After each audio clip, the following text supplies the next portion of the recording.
Okay, हम लोग start करते हैं। ठीक है, बस जस्ट वेटिंग कि स्टूडेंट सारे लाइन अप हो जाए।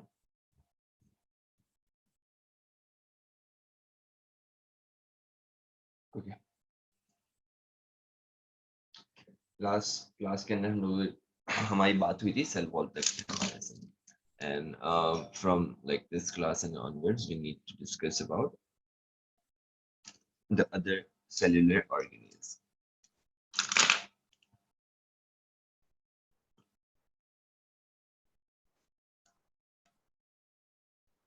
So the very first thing that we are going to discuss right now is nucleus. Nucleus के हवाले से मैं आपको जरा बताना चाहूँ कि हमारे पास दो किस्म की अपीयरेंसेस होती हैं इस स्ट्रक्चर की। एक न्यूक्लियस है और एक न्यूक्लियोइड है। न्यूक्लियोइड वो है जो कि हम लोग प्रोकैरियोट्स के अंदर पढ़ चुके हैं, जिसके अंदर कोई मेम्ब्रेन नहीं होता, कोई न्यूक्लियोप्लाज्म नहीं होता। और यहाँ पर आपके पास ये न्यूक्लियस है जो कि यूकेरियोटिक सेल के अंदर होता है, जिसके पास मेम्ब्रेन बाउंडेड स्ट्रक्चर होता है प्रॉपर, और जिसके पास न्यूक्लियोप्लाज्म भी मौजूद होता है। ठीक है, अच्छा जी। अब when you are talking about nucleus, nucleus के अंदर हमारे पास एक सिंपल सा स्ट्रक्चर मैं इसका ड्रॉ कर रहा हूँ ताकि आपको आइडिया हो जाए कि इसका स्ट्रक्चर है क्या। हमने एक लेट सपोज सेल लिया, ठीक है, और इस सेल के अंदर मौजूद था न्यूक्लियस। वो न्यूक्लियस हम लोगों ने यहाँ पर एनलार्ज कर लिया लाइक दिस। कुछ ज्यादा रॉकेट साइंस वाला टॉपिक है नहीं, we already know much about nucleus. हमें एक अच्छा सा रिवीजन हो जाना चाहिए बस यहाँ पर। ये हमारी समझ लो कि विन विन पोजीशन हो जाएगी। ठीक है,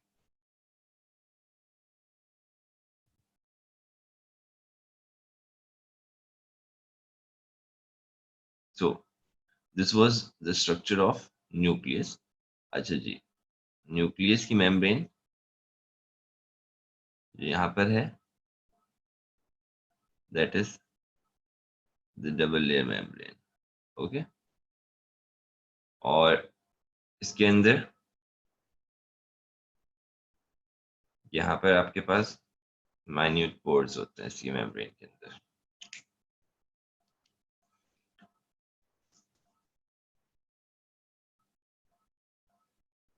nucleus, you are unable to view my screen. और किस किस के साथ ये प्रॉब्लम आ रहा है स्क्रीन का?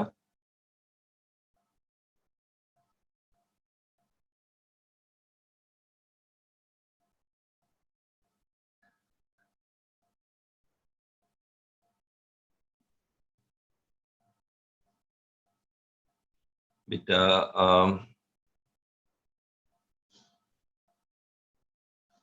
आयशा तारिक, दोबारा आप एक काम करो कि लाइक दोबारा से इंडक्ट करो इसको बंद करके। मे भी पॉसिबल फिर आ जाए स्क्रीन ना।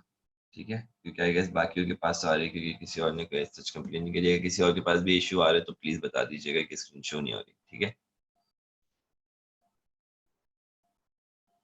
Everyone else I guess is in comfort zone. Okay, ये परसीव करेंगे ना। So coming back to nucleus, nucleus के पास जो स्ट्रक्चर्स हैं उसके अंदर उसके पास न्यूक्लियर मेम्ब्रेन है।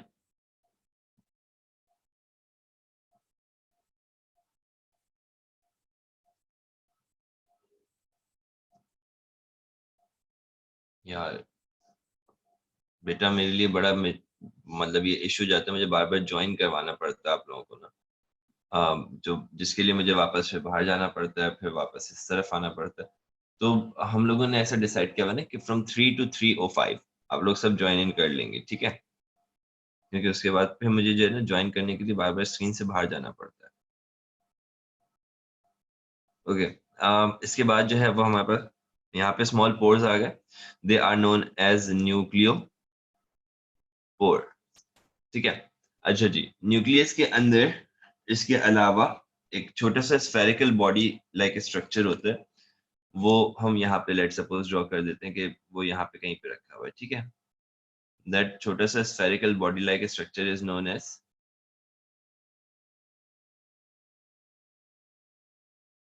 न्यूक्लियोलस। आप में से कोई बच्चा न्यूक्लियोलस का फंक्शन बता सकते हैं?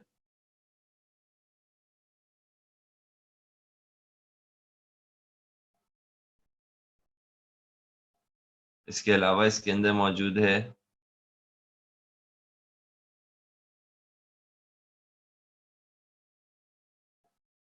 ओके ओके ओके गुड, सही है, ठीक है। It makes ribosome, it synthesise RNA, rRNA, ribosomal RNA, ये सारी बातें एक्सेप्टेबल हैं, ठीक है। सो न्यूक्लियोलस का असल काम हो गया राइबोसोम बनाना, ठीक है। इसके अलावा आपके पास यहाँ पर क्रोमेटिन मटेरियल मौजूद होता है, ओके। अच्छा जी, एक छोटा सा सवाल और है कि when you talk about nucleus, it has an amplified gene for RNA production, okay बेटा, एक्सेप्टेबल, परफेक्ट आंसर। एक छोटा सा सवाल और है मेरा, वो ये कि what actually nucleopore is connected to.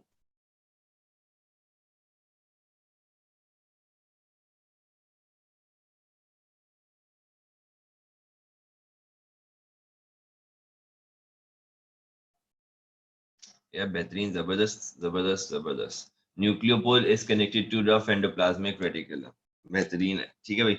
अच्छा जी, इसकी बात, इन सारी बातों को मैं यहीं पे समराइज करता हुआ चलूंगा, जरा क्रोमैटिन मटेरियल की डिटेल हम लोग एक्स्ट्रा ओवर पढ़ लेंगे कुछ, बट न्यूक्लियर मेम्ब्रेन से स्टार्ट करते हैं। Nuclear membrane basically it provides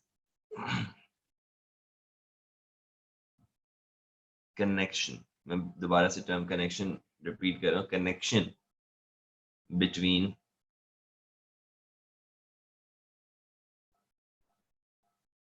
cytoplasm and nucleoplasm, सही है, between cytoplasm and nucleoplasm.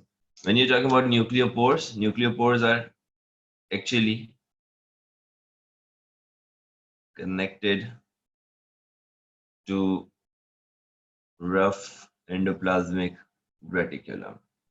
Okay, there are small pores that are opening into rough endoplasmic reticulum. Okay, अच्छा जी, इसके अलावा हमने बात करी थी न्यूक्लियोलस के हवाले से, न्यूक्लियोलस की बात को समराइज कर लेते हैं जल्दी से। Nucleolus is basically responsible for the production of ribosomal RNA, जिसके जरिए से आप बनाते हैं राइबोसोम्स, सही है। राइबोसोम्स के सब यूनिट्स बनाने के काम आता है।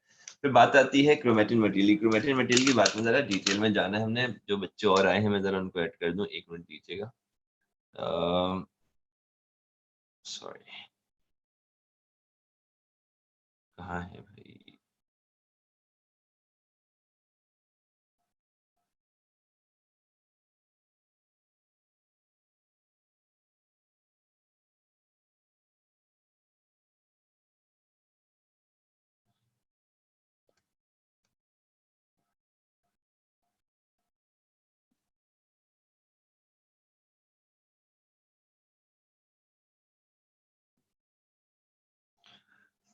ओके भाई, नाउ लिसन। मजे की बात यह है कि क्रोमेटिन मटेरियल, क्रोमेटिन नेटवर्क अपनी शक्ल बदलता रहता है डिपेंडिंग अपॉन कि कौन सा फेज चल रहा है। Is it a division phase, क्या सेल डिवीजन हो रही है तो उस वक्त उसका अपीयरेंस अलग होगा, डिफरेंट होगा। अगर सेल डिवीजन नहीं हो रही तो उस वक्त उसका अपीयरेंस डिफरेंट होता है। तो हम लोग बात करेंगे इस वक्त क्रोमेटिन।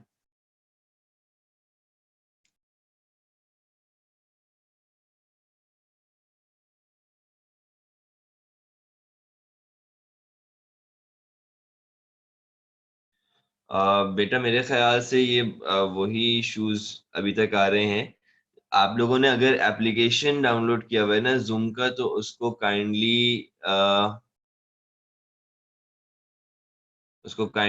बेटा मैंने जूम आउट ही किया हुआ है। अगर आप लोगों ने एप्लीकेशन डाउनलोड किया हुआ है तो उसको काइंडली जो है आप लोग अपडेट कर लें, क्योंकि ये जूम एप्लीकेशन में कुछ इश्यूज आए थे, मुझे लग रहा है शायद उसी तरह के कुछ इश्यूज आ रहे हैं कि किसी को पिक्चर नहीं जा पा रही है और किसी को आवाज नहीं जा पा रही है। और जिन जिनको ये इशू आ रहा है वो अभी इस वक्त के लिए अभी इसको जब मीटिंग को लेफ्ट करके फिर दोबारा से रीज्वाइन कर लें। आई डोंट थिंक सो कि किसी और के साथ ये वॉइस इशू आ रहा है। डिस्प्ले इशू अभी आ रहा था आयशा तारिक के साथ में खाल से, साउंड का नहीं बताया था उन्होंने मुझे।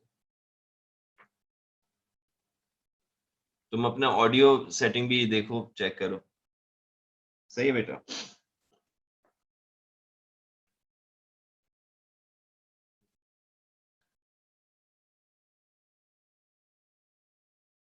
अच्छा मैं इतनी सारी बातें बोल रहा हूँ उसको बेचारे को, बेचारी बच्चे को, लेकिन उसको तो आवाज ही नहीं जा रही, ये तो मुझे अभी समझ में आया। चलो खैर, let's start from this particular component कि when you're talking about chromatin material में होता क्या क्या है, हम थोड़ा सा ना इसको डिटेल में जाके समझेंगे। थ्रेड लाइक स्ट्रक्चर है जब सेल डिवाइड नहीं हो रहा, जब सेल जो है वो डिवीजन की तरफ नहीं जा रहा, तब इसके पास ही थ्रेड लाइक स्ट्रक्चर है। सही है, तो हम इसको कह लेंगे कि थ्रेड लाइक स्ट्रक्चर है ड्यूरिंग नॉन डिवीजन फेज। ठीक है, और ये थ्रेड लाइक स्ट्रक्चर कन्वर्ट हो जाता है क्रोमोसोम के अंदर। थ्रेड लाइक स्ट्रक्चर कन्वर्ट हो गया और उसने बना लिया आपके पास एक सेंट्रल पार्ट। सही है, और इसके साथ अटैच हुए हुए दो क्रोमेटिड। सही है, ये क्रोमेटिड अभी फर्दर कंडेंस हो रहे हैं। सही है, तो जब ये और फर्दर कंडेंस हो जाएंगे तो इनकी बिल्कुल अपीयरेंस जो है वो आपके पास एग्जैक्ट आ जाएगी क्रोमोसोम वाली, and they will form chromosome. सही है,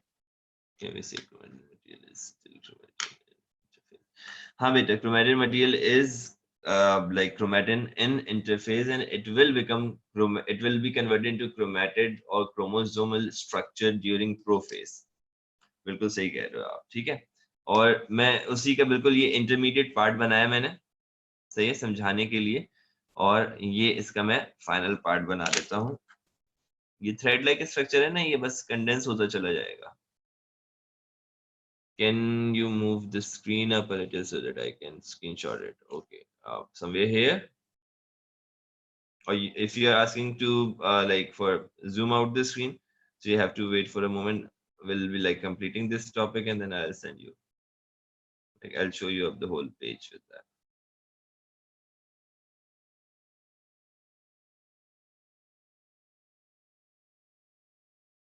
So here you go with the structure of chromosome. Chromosome ke structure mein, you guys need to know the labeling too.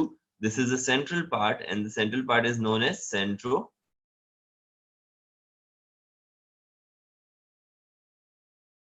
Central part is known as centromere.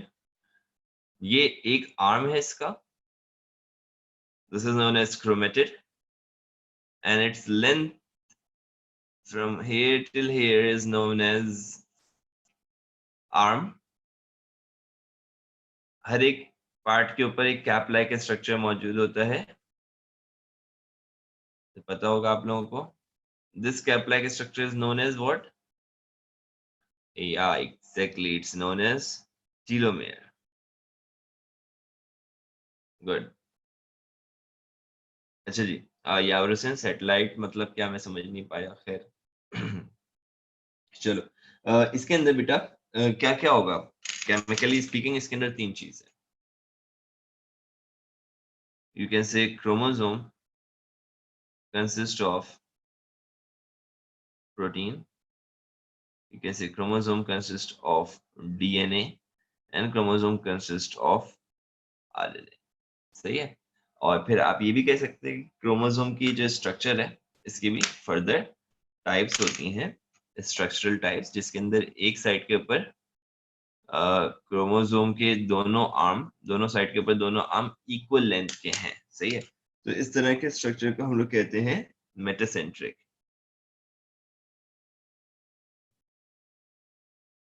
ठीक है, दूसरी diagram के अंदर देखो show कर रहे हैं कि एक आर्म जो है वो बड़ा है, दूसरा आर्म जो है वो छोटा है, तो इस तरह की टाइप को हम लोग कहते हैं सब मेटासेंट्रिक।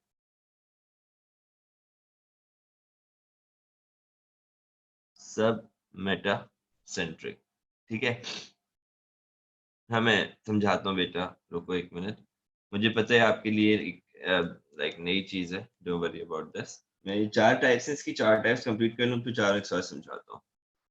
फिर एक तरफ कभी कभार ये होता है कि यहाँ पर दूसरा आर्म जो था वो छोटा हो गया था, तीसरी कंडीशन ये आएगी कि ये एक आर्म जो है ना ये एक्सटेंसिवली बड़ा हो गया और दूसरा वाला उसी के प्रोपोर्शन में बहुत छोटा हो गया। सही है, तो ये वाला जो आपके पास टाइप बनता है इसको हम लोग कहते हैं acrocentric.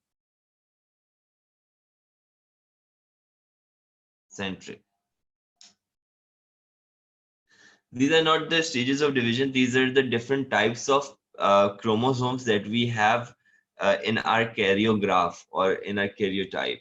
Okay, these are all the types of chromosomal appearances. Okay, we have these different shapes of chromosomes in our body. Chromosome number 1 हो सकता है ऐसा हो, 2 ऐसा हो, 3 ऐसा हो, और फोर्थ वाला कैसा है, फोर्थ वाला भी देख लेते हैं। फोर्थ वाला कह रहा है कि भाई मेरे पास सिर्फ एक ही साइड है, एक ही क्रोमेटिड है, एक ही तरफ उसका आर्म बन रहा है, दूसरी साइड है ही नहीं ना। This second type, last type is known as telocentric. मैं सारे रिपीट करूंगा, एक मिनट दे दो मुझे, उसके लिए थोड़ा सा जूम करना पड़ेगा बस। मेटासेंट्रिक, मेटासेंट्रिक में वो बोल रहे हैं कि दोनों आर्म सेंट्रोमियर की साइड पे दोनों आर्म बराबर हैं, मेटासेंट्रिक। दूसरी तरफ बोल रहे हैं दोनों आर्म बराबर नहीं है, सही है, यहाँ पर एक आर्म बड़ा है एक आर्म छोटा है, सब मेटासेंट्रिक। तीसरे उसमें बोल रहे हैं कि एक आर्म बहुत ज्यादा छोटा है, दूसरा वाला जो है ना नॉर्मल से भी ज्यादा बड़ा हो गया, एक्रोसेंट्रिक, बहुत छोटा और बहुत ज्यादा बड़ा, एक्रोसेंट्रिक। ठीक है, यहाँ पे वो बोले कि आर्म ही एक ही है, they've got only one chromatid on either side of the centromere and that is having single arm. That structure is known as telocentric. Okay, so you have got all the four types. एक दफा दोबारा से देख लो, ताकि मैं इसलिए इसको इतना फोकस कर रहा हूँ because I know कि ये आप लोगों ने A levels में नहीं पढ़ा हुआ होगा, so you guys must be knowing about this ना। इसको अच्छे से एक दफा देख लो, रोल ऑफ न्यूक्लियस के ऊपर जल्दी से बात करते हैं, फिर हम आगे दौड़ेंगे, ठीक है। इसको देखते देखते साथ में जरा role of nucleus, function of nucleus की भी बात कर लेते हैं। फंक्शन में क्या आ जाएगा जरा जल्दी से बता दो, न्यूक्लियस क्या करता है, न्यूक्लियस का काम क्या है, न्यूक्लियस का काम है to control the cell.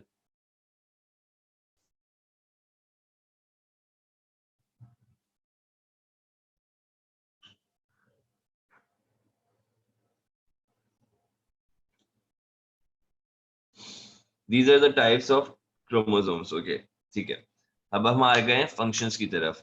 It control cell, cell को कंट्रोल कैसे करता है, सेल को कंट्रोल करता है protein, so that we don't get confused। मैं एक मिनट बेटा चैट की तरफ आना पड़ेगा मुझे, रुको।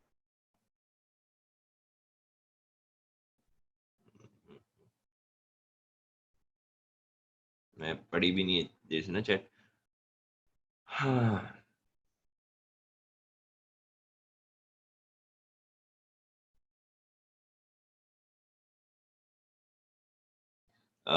रुमेसा मैंने एलेबरेट कर दिया, अगर अभी भी कोई प्रॉब्लम है तो बता देना। Rumesa was asking to elaborate sub metacentric and acrocentric. Okay, मैं दोबारा से बता दूं, सब मेटासेंट्रिक के अंदर एक आर्म की लेंथ थोड़ी छोटी होगी, दूसरा ओरिजिनल साइज का होगा। टीलोसेंट्रिक के अंदर एक आर्म एब्सेंट होगा, सिर्फ एक ही साइड मौजूद होगी। Satellite is secondary construction also known as nuclear organisation, सही कह रहे हो यहाँ पर बिल्कुल। इसके अलावा it is different types of chromatids or chromosome। Is it? Yeah, Hadi, ये जो है वो बिल्कुल ऐसे ही है कि ये different types of shapes हैं chromosomes के, say that are present in our nucleus right now, we are having such shapes, but yeah, obviously they will be appearing only when the cell is dividing। Okay, so that we don't get confused in identifying them as they are somewhat similar। बेटा, सब metacentric और acrocentric similar नहीं है। सब metacentric के अंदर एक arm original length का, दूसरा छोटा हो गया, इसके अंदर एक आर्म बहुत छोटा हो गया है और दूसरा जो है ना वो बहुत छोटा हो गया, सही है, और दूसरा वाला जो है वो एक्सटेंशन पे चला गया, जितना ये छोटा हुआ उतना ही एक्सटेंड हो गया, तो ये एक्रोसेंट्रिक है, सही है। उसमें दूसरा वाला ओरिजिनल लेंथ पर था। अच्छा, लोकेटेड एट टीलोमेयर, टीलोमेयर सही है बेटा। टीलोमेयर की ना डिटेल यहाँ पर और सेटेलाइट के हवाले से भी हमारे पास इस कोर्स आउटलाइन के अंदर कुछ भी मौजूद नहीं होता, ठीक है, तो we don't need to discuss about that, but फिर भी as a matter of fact if you are knowing this, this is good. Is the arm and chromatid of the chromosome the same too. Arm जो है वो length को कहा जाता है chromatid की, सही है। और वो लेंथ जो कि स्टार्ट होती है सेंट्रोमेयर से लेके टीलोमेयर तक, सेंट्रोमेयर से टीलोमेयर तक जो लेंथ है उसको आर्म कहते हैं। Length is known as arm, और length is measured as arm. Okay okay भाई, वापस आते हैं जरा। कह रहे to control cell, protein synthesis का प्रोसेस होगा इसके अंदर। प्रोटीन सिंथेसिस के जरिए से आप क्या क्या बना सकते हैं? प्रोटीन सिंथेसिस के जरिए से आप चैनल प्रोटीन बना रहे हो, सही है। प्रोटीन सिंथेसिस के जरिए से आप बना रहे हैं एंजाइम्स बना रहे हैं, ठीक है। और प्रोटीन सिंथेसिस के जरिए से आप कोई भी बॉडी का स्ट्रक्चर बना रहे हो, जैसे कोई ऑर्गेनील हो गया, या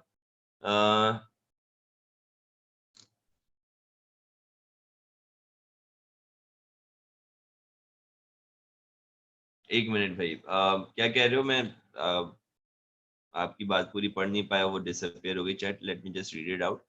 sir you haven't, so haven't you labeled arm and chromatid incorrectly? arm and chromatid incorrectly, नहीं बेटा, इसमें इनकरेक्ट क्या है? आर्म लेंथ है ना, यहाँ से शुरू होगी, सही है, पूरी यहाँ तक जा रही है आर्म की लेंथ, ठीक है। जिसके अंदर एक साइड ये काउंट हो जाएगी और दूसरी साइड ये काउंट हो जाएगी, और ये पूरा एक आपके पास एक क्रोमेटिड है। सो आई डोंट थिंक इसके अंदर कोई डिटेल अलग से समझाने की जरूरत होगी। आर्म टिल सेंट्रोमियर है, बट आर्म लेंथ है ना, हम इसको इतना क्यों प्रिसाइज कर रहे हैं? देखो बहुत सिंपल करता हूं मैं इसको, इजी कर लो अपने लिए। आर्म लेंथ है और क्रोमेटिड की लेंथ है, तो दोनों एक ही चीजें हो गई ना। एक तरफ मेजरमेंट आ रही है और दूसरी तरफ स्ट्रक्चर का नाम आ रहा है। मेजरमेंट को आर्म कहेंगे और स्ट्रक्चर के नाम को क्रोमेटिड कहेंगे, ठीक है। आई गेस बात क्लियर हो गई होगी। इसके अंदर आपके पास स्ट्रक्चर बनेगा, सही है। तो डेवलपमेंट ग्रोथ जैसे कंपोनेंट्स कंट्रोल किए जा सकते हैं। चैनल बनेगा तो सब्सटेंसेस की मूवमेंट को कंट्रोल किया जा सकता है थ्रू आउट द सेल और through like from inside to outside the cell. Enzyme बनेगा तो केमिकल रिएक्शंस कंट्रोल किए जा सकते हैं। इस तरह से आप सारी चीजें प्रोटीन सिंथेसिस के जरिए से कंट्रोल कर रहे होते हैं। जी बेटा, we call this as sister chromatid. अच्छा जी, आगे चलते हैं। फिर इसके बाद हमारे पास आते हैं दूसरे ऑर्गेनील। दूसरे ऑर्गेनील के अंदर हमारे पास आ जाएगा एंडोप्लाज्मिक रेटिकुलम। सबसे पहले will be starting from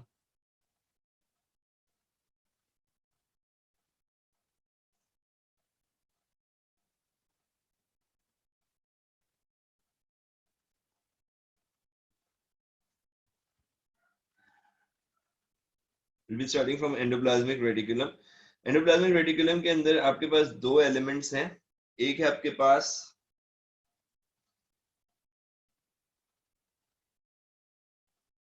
rough endoplasmic reticulum और दूसरा है आपके पास स्मूथ एंडोप्लाज्मिक रेटिकुलम, ठीक है। रफ वाला जो है वो रफ इसलिए होता है because it possesses ribosomes are invested on it। और ये वाला जो है it is present near to nuclear membrane। Smooth वाले के पास कोई राइबोसोम नहीं होते, सही है। that is present near to cytoplasmic membrane और cell surface membrane,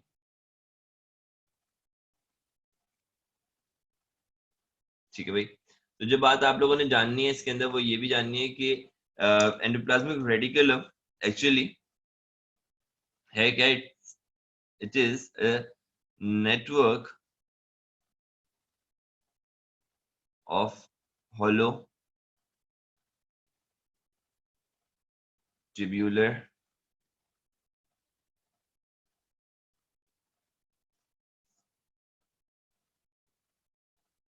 structure which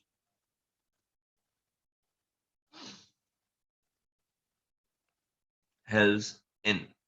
ये जो helps in है ना, यहाँ से इसके आ जाएंगे functions। functions में जरा यहाँ पे नीचे अलग से मेंशन कर रहा हूँ। ये किस किस चीज में हेल्प कर रहा है? हेल्प कर रहा है स्टोरेज में, ये हेल्प कर रहा है ट्रांसपोर्ट ऑफ मटेरियल में। ये ना यूं समझ लो कि ये बिल्कुल एक तरह से साइटोप्लाज्मिक मेम्ब्रेन सेम है सेल सरफेस मेम्ब्रेन। या बेटा मैंने बोला था cell surface membrane cytoplasmic membrane cell surface membrane एक ही चीज है। सही है, मैं मेंशन कर देता हूँ, सॉरी कंफ्यूजिंग हो गई टर्म। सही है। अच्छा, स्टोरेज, ट्रांसपोर्ट, और इसके अलावा एंडोप्लाज्मिक रेटिकुलम का जो है ना बड़ा जबरदस्त काम होता है हमारे पास एडिपोज टिश्यू के अंदर। वहां पे क्या करता है, विटामिन डी सिंथेसाइज करता है।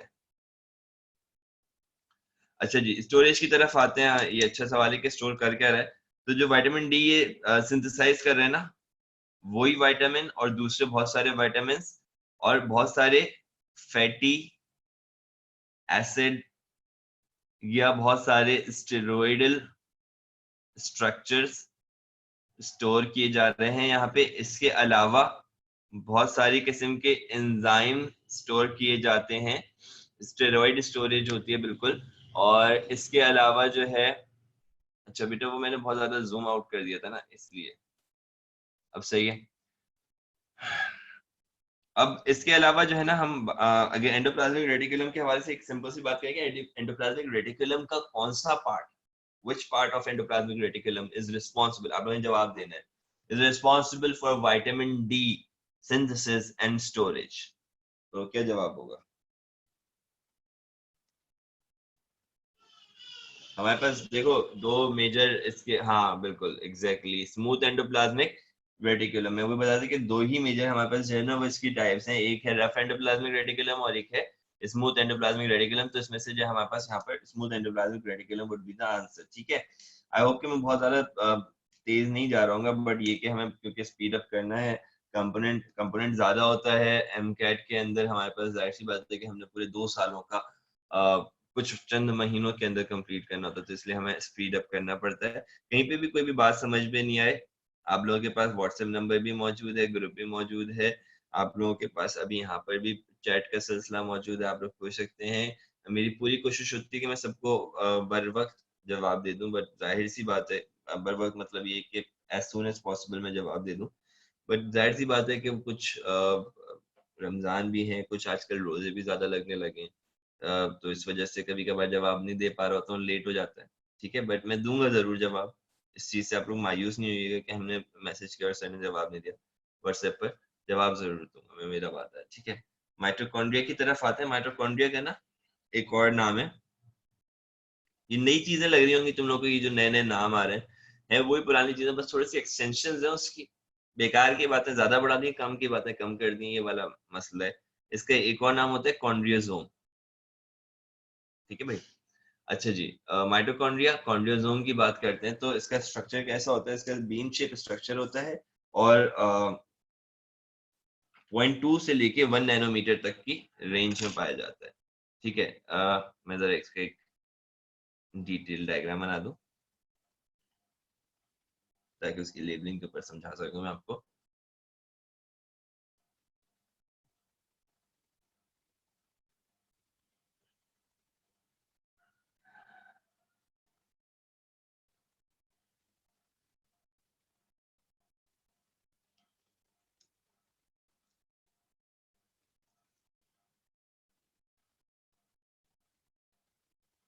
गुड क्वेश्चन, एक ही के अंदर नहीं पूछा जाएगा साइज, डायमीटर, रेंज।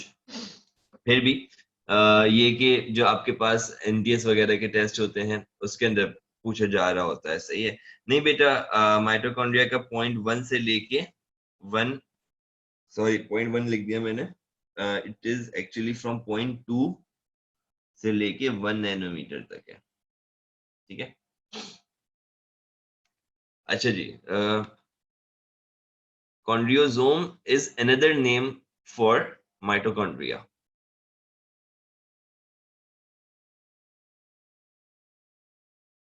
अच्छा जी, यहाँ पर आपके पास एक आउटर मेम्ब्रेन है। ठीक है, जो इनर मेम्ब्रेन है उसमें आपके पास आ जाती हैं इनफोल्डिंग्स, और इन इनफोल्डिंग्स का नाम मुझे कौन बताएगा? दीज इनफोल्डिंग्स आर कॉल्ड, हाँ भाई, क्रिस्टाई। अमेजिंग यार, मतलब माशाल्लाह से चीते बच्चे हैं आप लोग। अच्छा जरा जल्दी से जरा मुझे बता क्या, yes we read it in, चलो मैं आता हूँ। अच्छा माइक्रोमीटर, माइक्रोमीटर, हाँ सही है सही है सही है। मैंने क्या लिख दिया? नैनोमीटर। माइक्रोमीटर कर ले बच्चा, कोई मसला नहीं, टेंशन नहीं है। अच्छा माइक्रोमीटर तो यूं होगा ना, लिख दिया मैंने, माइक्रोमीटर। चलो परेशान नहीं हो। इसके अंदर आ जाओ, ये मैं तुम्हें दोबारा बता रहा हूँ ना, ये एनटीएस के हवाले से वाइटल है, इसके हवाले से वाइटल नहीं है। एकेवी के हवाले से, एकेवी में नहीं पूछा जाता साइज वगैरह, न एयर्स पूछे जाते हैं, न साइंटिस्ट के नाम पे फोकस होता है। एनटीएस वाले भी अब नहीं पूछते हैं, लेकिन ये कि हाँ एक चांस है, 20% चांस होता है कि ऐसा ऐसा कोई क्वेश्चन आ जाए। खैर छोड़ो उसको, अब टॉपिक की तरफ आते हैं, अहम बात की तरफ आओ। What is the function of, कौन बताएगा मुझे, what is the function of crystal?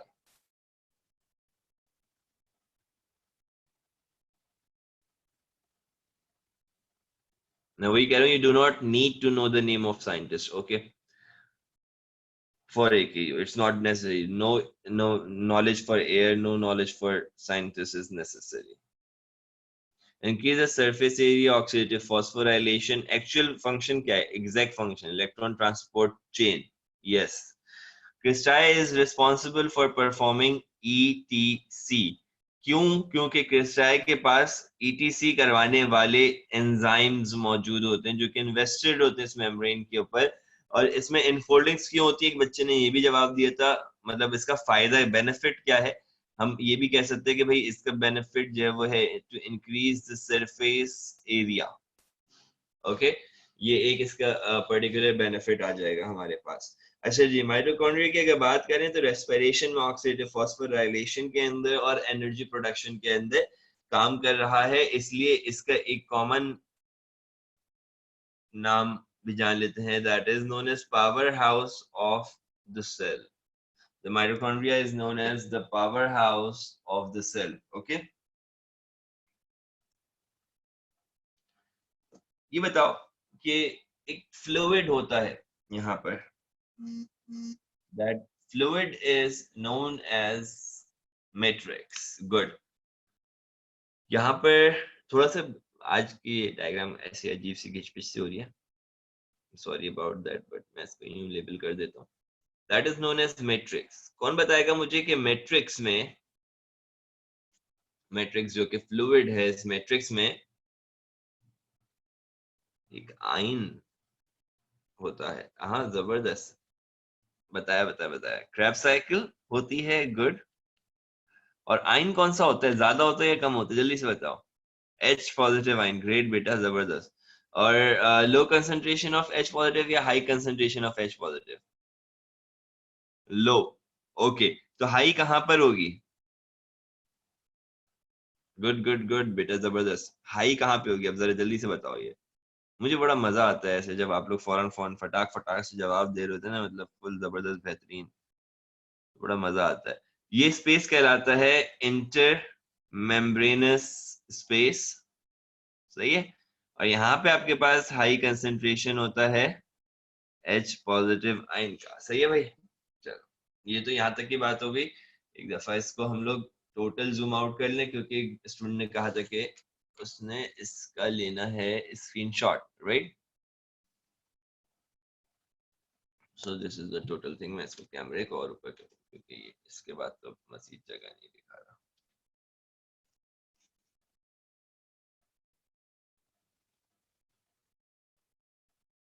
कौन से एंजाइम के बारे में बेटा?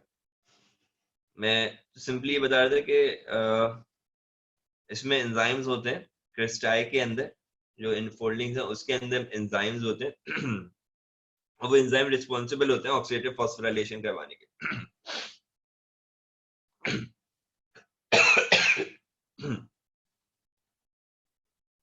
Okay, done. तो इसको कर लेना आप लोग एडजस्ट फिर।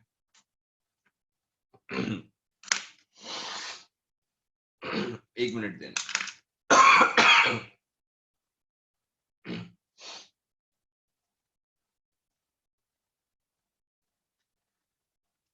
ओके,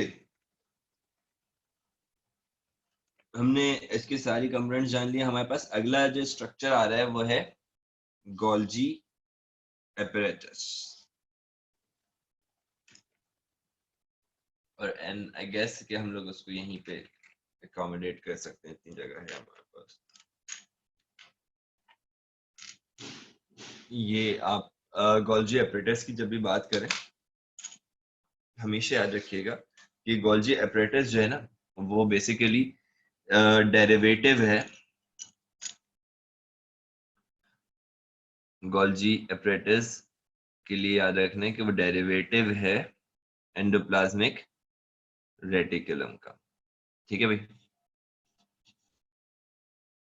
अजीब सी थोड़ी सी जगह निकाली है मैंने।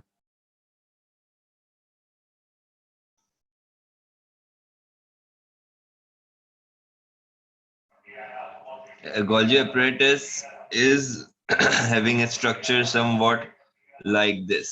सही है। अब इसके अंदर आपने एक चीज याद रखनी है कि ये जो आपके पास स्ट्रक्चर आ रहा है बेटा, डेरिवेटिव ऑफ एंडोप्लाज्मिक रेटिकुलम में हम उसको डिफरेंशिएट नहीं करेंगे कि स्मूथ का या रफ का, बस सिंपली हम ये बोलेंगे कि ये ड्राइव होता है at the time of development, ये एंडोप्लाज्मिक रेटिकुलम से निकला था।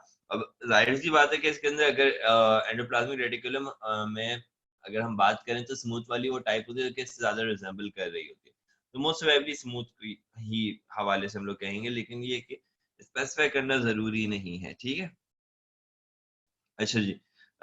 गोल्जी एपरेटस जिसको गोल्जी बॉडीज भी कहते हैं, ये होता क्या है, इसके अंदर आपके पास किनेलिक्यूलर सिस्टम बनता है, और ये जो आपके पास यहाँ पर parallel arrange sac like structures होते हैं, हम अगर इन सैक लाइक स्ट्रक्चर अगर हम इन सैक लाइक स्ट्रक्चर्स की बात करें तो ये जो फ्लैट प्लेट लाइक कंपार्टमेंट्स बन रहे हैं या सैक लाइक कंपोनेंट्स जो बन रहे हैं, इनको नाम दिया जाता है सिस्टर्न।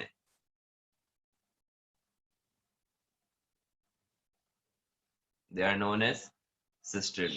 ठीक है, अब इसके अंदर आपके पास एक एलिमेंट आ जाता है कि कर क्या रहा है ना, मतलब what is this structure like doing, तो हम एक चीज यहाँ पर इसको अटैच कर देते हैं। ये शो कर रहा है कि भाई इसमें से ना सैक इवॉल्व हो रहे हैं। ठीक है, छोटे छोटे से वेसिकल्स इवॉल्व हो रहे हैं। तो अब ऑब्जर्व करो, जब वेसिकल इवॉल्व हो जाएगा तो इससे अलग डिटैच हो जाएगा, डिटैच होके ये हमारे पास आ जाएगा एस वेसिकल और स्मॉल वैक्यूल। ये वैक्यूल या वेसिकल क्या करता है, ये बेसिकली कर रहा होता है स्टोरेज ऑफ एंजाइम्स। जिस तरह का एंजाइम स्टोर करेगा उसी तरह का यूं कह ले कि आपके पास जो है ना उसका नाम रखा जाएगा। इसमें लाइसोसोम्स भी आ सकते हैं, इसमें पेरोक्सीसोम्स भी आ सकते हैं, इसमें ग्लाइऑक्सीसोम्स भी आ सकते हैं।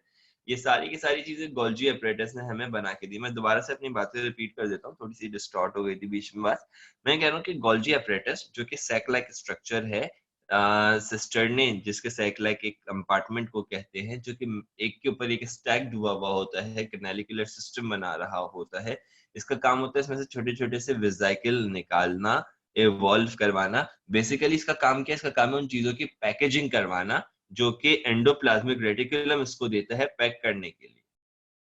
ये गोल्जी बॉडी उन चीजों की पैकेजिंग करवाता है, उन चीजों की स्टोरेज के लिए पैकेजिंग करवाता है जो कि एंडोप्लाज्मिक रेटिकुलम इसको देता है पैकेजिंग करने के लिए। ठीक है, अच्छा जी। अब इसके अंदर आपके पास एक एलिमेंट आ जाता है, इसके अंदर आपके पास एक एलिमेंट आ जाता है जिसको क्या आप कहते हैं कि हमारे पास जो स्टोरेज एंजाइम्स आ रहे हैं वो क्या है, और उसके अंदर जो है वो इसकी वजह से इसका नाम क्या है। इसकी एक टाइप आ जाती है आपके पास लाइसोसोम, इसकी एक टाइप आ जाएगी आपके पास पर ऑक्सीजोम, इसकी एक टाइप आ जाती है आपके पास ग्लायो ऑक्सीजोम। सही है, तो हम ये इंडिविजुअली, यार ये तो पेज उड़े जा रहा है बार बार। हम ये इंडिविजुअली जो है ना पढ़ेंगे अगली क्लास के अंदर इस हवाले से कि भाई कौन से वाले का स्पेसिफिकली क्या काम होता है। सही है। अभी जो हम लोगों ने इनमें से पढ़ना है वो है लाइसोसोम के हवाले से।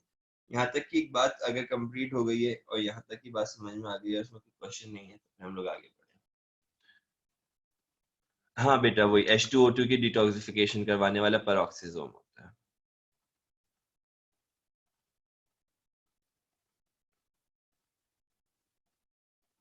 Explain its function for packaging. Packaging के अंदर बहुत सिंपल सा मैकेनिज्म है बेटा, कि एंडोप्लाज्मिक रेटिकुलम का जो स्मूथ पार्ट है ना, वो कुछ सब्सटेंसेस जो कि उसने स्टोर करवाने होते हैं अलग से इन एज क्लोज्ड वेसिकल, वो गोल्गी एपरेटस को दे देता है। गोल्गी एपरेटस को पाउच आउट कर देता है। समझ लो, एक तरह से पाउच आउट कर देता है, पाउच निकाल देता है अलग से उसका करके ना, वो वेसिकल बन जाता है, वही वैक्यूल बन जाता है। और ये उसकी टाइप्स है 3। Any other question? यहाँ तक की बात आप सबको क्लियर है? ओके गुड, सही है। तो फिर हम लोग आगे बढ़ते हैं। Sir, the details we studied in AS regarding ER and Golgi, is it included? नहीं बेटा, आप एकेयू के हवाले से पढ़ रहे हो। आप हमेशा रखो कि आपके पास एकेयू के अंदर जो फॉलो किया जाता है वो एकेयू का अपना सिलेबस है। वो सिंध बोर्ड से रिजेंबल कर रहा होता है, वो फेडरल बोर्ड से रिजेंबल कर रहा होता है। नॉट दैट वी लाइक हाँ, just the things that we discuss right now, सिर्फ ये कंपोनेंट इंक्लूडेड है जो हमने अभी डिस्कस किया। That's it. इसके अलावा अगर कोई आपको, देखो मैं सिंपल सी एक बात बताता हूँ, अगर आपको किसी भी किस्म की कोई भी डिटेल की जरूरत पड़ेगी तो मैं आपको खुद बताऊंगा। ठीक है? You do not need to worry about that. Okay? कुछ आपने देखा होगा, कुछ चीजें यहाँ पर है जो कि डिटेल में है, कुछ चीजें यहाँ पर है जिनकी डिटेल कम मौजूद है, उसकी डिटेल आपने ज्यादा पढ़ी है। So you don't have to worry about that. सही है? जो कुछ भी आपको आना चाहिए टेस्ट के हवाले से, जिस चीज में आपको प्रिपेयर होना चाहिए, वो मेरी जिम्मेदारी है, मैं आपको खुद बताऊंगा। You don't have to worry about that. Okay? Okay, हम लोग मूव करते हैं अब उनमें लाइसोसोम्स की तरफ। What about the face from, sorry मैं सवाल नहीं पढ़ पाया, एक मिनट दीजिएगा। What about the face from where vesicle form? Should we know that? What about the face? No, I don't think so. That you need to know that. Sir, can you also send the work of last class later? हाँ बेटा, sorry मैं भूल गया था भेजना उस वक्त। मैं आपको आज की क्लास का और पिछली क्लास का दोनों का काम भेज दूंगा, जो वही पढ़ता है। Okay done. which books we need to solve for the further practice? ये सारी बातें हम लोग क्लास के बाद आप लोग मुझे व्हाट्सएप कर देंगे ना, ये सारी चीजें मैं आपको उनका जवाब दे दूंगा। अभी मेरे ख्याल से हमारे पढ़ने वाला टाइम जो है ना, वो इसकी वजह से इंगेज हो रहा है। हम इस टाइम के अंदर कुछ अच्छा सा पढ़ सकते हैं, जैसे कि हम लाइसोसोम्स पढ़ सकते हैं। ठीक है? जो आप लोग जो मांगेंगे आपको मिल जाएगा, परेशान नहीं हो, बिल्कुल परेशान हो। जब तक आपका भाई जिंदा है, आपका इंशाल्लाह एक ही में एडमिशन करवा के छोड़ेगा, टेंशन ना लें। ठीक है? हाँ, और जिनको डाउ जाना है उनका डाउ में, और जिनको दूसरी यूनिवर्सिटीज में जाना है उनका दूसरी universities. So just don't worry about that. मैं इस चीज की अहमियत बहुत अच्छे से समझता हूँ। मैंने खुद एमबीबीएस किया हुआ है, मुझे पता है कि इस वक्त आपकी क्या कैफियत हो रही होती है। मैं इस फेज से गुजरा हूँ। इस वक्त ऐसा महसूस हो रहा होता है कि कोई थोड़ी सी भी हेल्प कर देना, बंदा वो दुनिया का नेक तरीन इंसान लग रहा होता है। और कोई थोड़ा सा भी डीमोटिवेट कर दे तो उससे नफरत हो जाती है। तो ये एक फेज होता है। And like I guess every doctor know about this phase, this aptitude phase. ये ऐसे ही है, इसमें आप कुछ नहीं कर सकते। Just don't worry about it, things will be like. So MBBS from where? मैंने बेटा डाउ से किया है एमबीबीएस। 2017 का ग्रेजुएट हुआ डाउ का। ठीक है? चलो अच्छा, मेरी कहानी है छोड़ो, वापस आ जाओ लाइसोसोम की तरफ।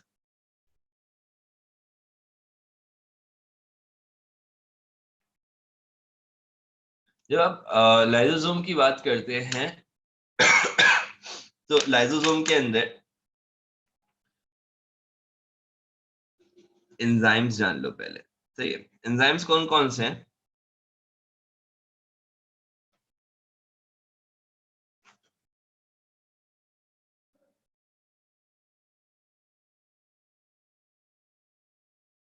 Hydrolytic enzyme, okay good.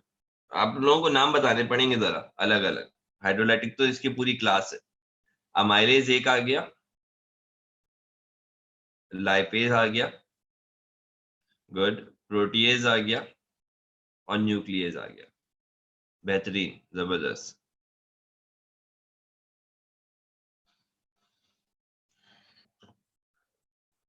अच्छा जी, क्या आप इस चीज को कंसिडर करते हैं कि इसको हम लोग सुसाइडल सेक या सुसाइड सेक कहते हैं?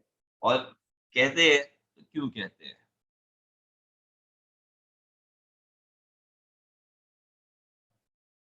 What do we call lysosomal suicide sac? Autophagy की वजह से। Good, what is autophagy?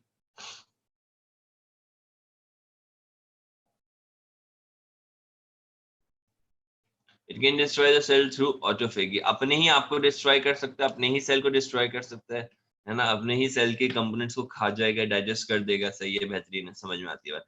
क्या ये बता सकते हैं कि ऐसा कौन सी टाइम पर कर रहा होता है? इवेंट कौन सा होता है सेल का जब वो ऐसा करता है? एपोप्टोसिस, बेहतरीन, जबरदस्त भैया। एपोप्टोसिस के दौरान, एपोप्टोसिस के अलावा और कोई ऐसा सिलसिला होता है जिसमें ऑटोफेगी होती है? ये सिर्फ एपोप्टोसिस? एपोप्टोसिस क्या है? जिन लोगों ने टर्म नहीं सुनी हुई है, नहीं जानते, मैं उनको बता देता हूँ। Apoptosis is program cell death. और ऐसा, क्या ऐसा नेक्रोसिस के दौरान होता है? ड्यूरिंग नेक्रोसिस, यस और नो? क्या ऑटोफेगी नेक्रोसिस में होती है?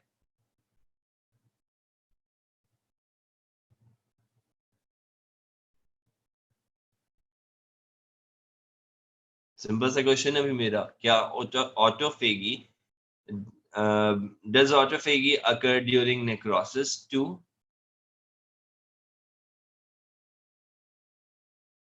हाँ गुड, ओके, ये अच्छा सवाल है कि भाई पहले ये तो बताएं नेक्रोसिस है क्या। नेक्रोसिस इज ट्रॉमेटिक और इन्फेक्शियस सेल डेथ। ट्रॉमेटिक, किसी ट्रॉमा की वजह से, और इन्फेक्शन की वजह से जो सेल डेथ होती है। तो ये प्रोग्राम सेल डेथ नहीं है, ये अचानक से होने वाली मौत है। सही है।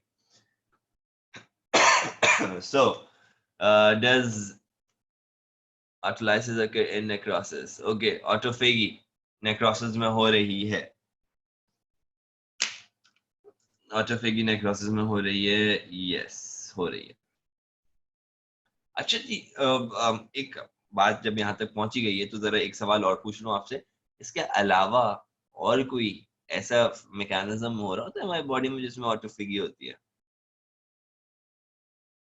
Specific type of necrosis, necrosis. ठीक है, वो बेटा नेक्रोप्टोसिस इंक्लूडेड नहीं है इस टॉपिक के अंदर हमारे पास। Auto immune disease, Akbar Naqvi, बेहतरीन यार, जबरदस्त, तुम करीब करीब पहुंच गए। ऑटो इम्यून डिजीज, सही है। ऑटो इम्यून डिजीज बड़ी वास्ट फॉर्म हो जाएगी इस बात की ना। तो उसको थोड़ा सा अगर हम, हाँ हाँ हाँ हाँ, बिल्कुल बिल्कुल बिल्कुल, थोड़ा सा और शॉर्ट करें तो lupus neuromuscular degeneration, good, lupus. Can you please repeat necrosis? Necrosis बेटा वहीं सुन लो जरा जल्दी से। नेक्रोसिस जो है वो ट्रॉमा या इन्फेक्शन की वजह से होने वाली सेल डेथ है। अगर प्रोग्राम सेल डेथ होती है ना, यानी कि फेट की वजह से होती है, उसका लाइफ स्पैन पूरा हो गया सेल का, तो प्रोग्राम सेल डेथ होगी। अगर लाइफ स्पैन पूरा नहीं हुआ है, अचानक से डेथ हो गई किसी चोट लगने की वजह से, इन्फेक्शन की वजह से, तो वो नेक्रोसिस है। ठीक है भाई, बाकी सारी बातें आप सबकी एक्सेप्टेबल है। इसकी जो लाइजोसोम की जो एक और सेल डेथ करवाने वाला जो टाइप होता है, उसको हम लोग कहते हैं ऑटो इम्यूनिटी। सही है, ऑटो इम्यून डिसऑर्डर नहीं कह रहे हैं अभी हम लोग, हम कह रहे हैं ऑटो इम्यूनिटी, अपने ही सेल के खिलाफ लड़ना। ठीक है।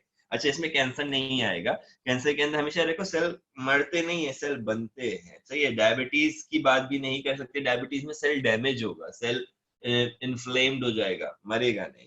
सही है। अच्छा, इसके अलावा जब आप बात करते हैं लाइसोसोम की, तो लाइसोसोम के आखिरी हमारे पास चंद मिनट बचे। मुझे पता है कि मुझे 3:55 से क्लास ऑफ कर देनी चाहिए, बट पता नहीं क्यों हर दफा एक्सटेंड हो जाती है। आखिरी एक छोटी सी बात कहूंगा, फिर उसके बाद जो है ना हम लोग इसको डन करते हैं। अल्फा ग्लूकोसाइडेज, ये वो एंजाइम है, अल्फा ग्लूकोसाइडेज, जिस एंजाइम की यूं समझ लो कि वजह से स्टोरेज डिसऑर्डर होते हैं। अल्फा ग्लूकोसाइडेज,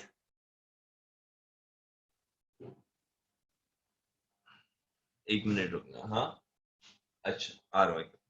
अल्फा ग्लूकोसाइडेज में क्या होता है कि दिस एंजाइम बिकम्स एब्सेंट, पहली चीज। दूसरा, इसके अंदर क्या होता है कि जब ये एंजाइम एब्सेंट हो जाता है तो ये basically undigested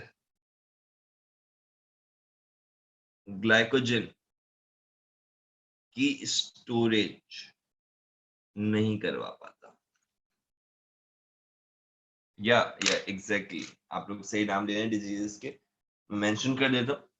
undigested glycogen store नहीं हो पाएगा, क्योंकि जो इसका एंजाइम है ग्लूकोसाइडेज, जो कि उसको स्टोर करवाने में हेल्प करता है, अल्फा ग्लूकोसाइडेज, वो एब्सेंट है। ठीक है, और ये एब्सेंट लाइसोसोम में से होता है। तो हमारे पास 3 डिसऑर्डर्स आते हैं इसके अंदर। एक आएगा आपके पास टे सैक डिजीज, सही है भाई।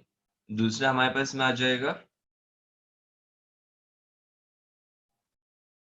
गॉशर्स डिजीज,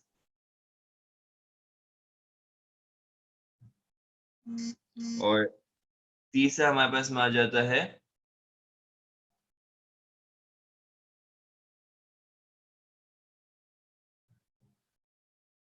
रेबीज डिजीज।